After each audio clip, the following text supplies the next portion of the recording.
You're sitting there right now, and something inside you is exhausted. Not the kind of tired that sleep fixes, the kind of tired that comes from carrying tension with someone you care about, or someone you have to deal with every single day, and not knowing how to make it stop. You've tried walking away. You've tried explaining yourself. You've tried staying calm, and it fell apart the moment they raised their voice, or said that one thing that just cuts right through you.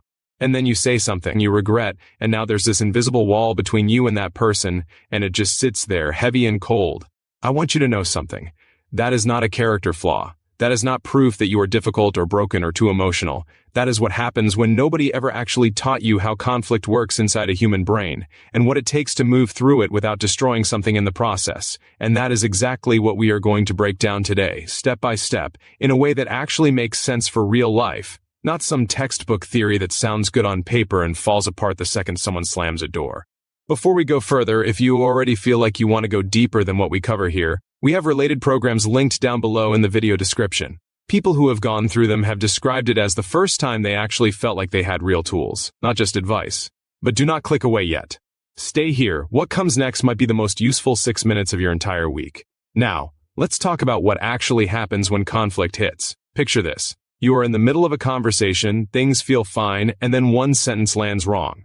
Maybe it is the tone. Maybe it is a word choice. Maybe it just triggers something old, and within seconds, your chest tightens, your jaw clenches, and every rational thought you had starts dissolving. That is not weakness, that is biology. Your nervous system just switched into threat response. The part of your brain responsible for logic and empathy literally goes offline. You are not choosing to react that way. Your body is choosing for you. And here is the part that nobody talks about. The other person is going through the exact same thing. They are not some villain. Their nervous system fired too.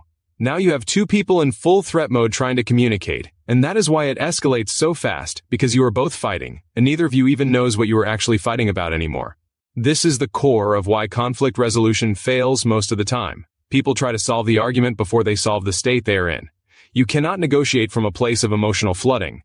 It is like trying to thread a needle in a hurricane. The needle is fine. Your hands are the problem. So the very first thing, the thing that changes everything, is learning to recognize that moment, the exact moment your system starts to flood, and doing one thing before you say another word. You pause. Not because you are backing down, not because you are weak, because you are smart enough to know that nothing useful comes out of you in the next 30 seconds if you do not reset first. And that pause, that 3 to 5 second breath, that one moment of conscious interruption, research in behavioral psychology shows it can reduce the likelihood of an escalating conflict by up to 60%. 60%. Just from pausing, before you even open your mouth again. Now here is where it gets interesting. Most people, when they come back into the conversation after that pause, they lead with what they need to say. Their defense, their point, their version of events. And that is the second mistake. Because the person across from you is not ready to hear you yet. They are still in their own storm. The move that almost nobody makes, but the people who are consistently excellent at navigating conflict always make, is this. Before you say anything about yourself, you make the other person feel heard, not agreed with, not validated as being right, just heard. You look at them and you say something that reflects what they seem to be feeling. Something like, "It sounds like this has been really frustrating for you," or, "I can see this matters a lot to you." Studies on conflict de-escalation across thousands of real interpersonal scenarios show that when a person feels genuinely heard, their physiological stress response drops measurably within 90 seconds. 90 seconds. Their cortisol drops. Their breathing changes. Their brain starts coming back online. And now, for the first time in this conversation, you actually have someone who is capable of listening to you. This is the hidden architecture of every calm, resolved conflict you have ever witnessed, and wondered how they did that. They made the other person feel safe enough to stop defending, and that created enough space for real communication to happen. Now I want to talk about something that almost no one addresses when they talk about conflict. The pattern that keeps pulling you back into the same argument. Because most people are not dealing with one isolated conflict. They are dealing with the same conflict on repeat, dressed in different outfits. Same trigger, different day. And that cycle has a cost that goes way beyond the argument itself. Think about the mental energy you spend replaying conversations, the physical tension you carry in your shoulders, your chest, your sleep, the way it bleeds into your focus at work, into how present you are with people you love, into how you feel about yourself at the end of the day. Unresolved conflict is not just a social problem, it is a health problem. It is a performance problem. It is a relationship problem that compounds every single week it goes unaddressed. People who learn to move through conflict effectively report spending an average of 11% fewer hours per week in mental rumination. 11 hours. That is an entire workday given back to you, not by doing more, but by no longer carrying what does not need to be carried. And the relationships that survive and grow through conflict, and this is something profound, they actually become more trust-based than relationships that never fight at all, because you learn that you can go through something hard together and come out the other side. That is the foundation of real trust, not the absence of tension, the ability to move through it. Now here is the disqualification moment. This is not for everyone. If you are looking for a quick fix that handles every conflict without any personal effort, without slowing down even for 5 seconds, this is not that. Conflict resolution requires something from you.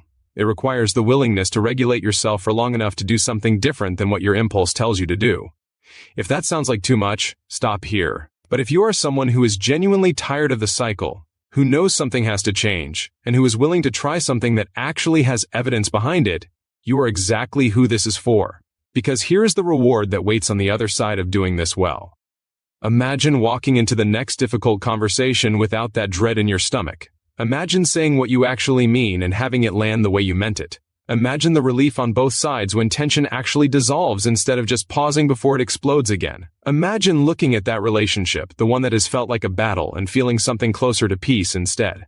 That is not fantasy. That is the outcome of skill, and skill is learnable. It always has been. The people who seem effortlessly calm in conflict did not start that way. They learned specific things in a specific order, and they practiced them until they became natural.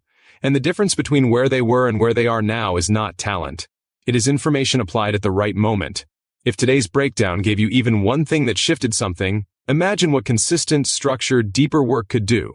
We have related programs linked down below in the video description, and the people who take that step tell us they wish they had done it years earlier. Every single day you wait as another conflict handled the hard way, another relationship strained, another hour of your energy spent on something that did not have to cost that much. The link is there, the decision is yours, and the only question left is whether you are ready to stop repeating what has not been working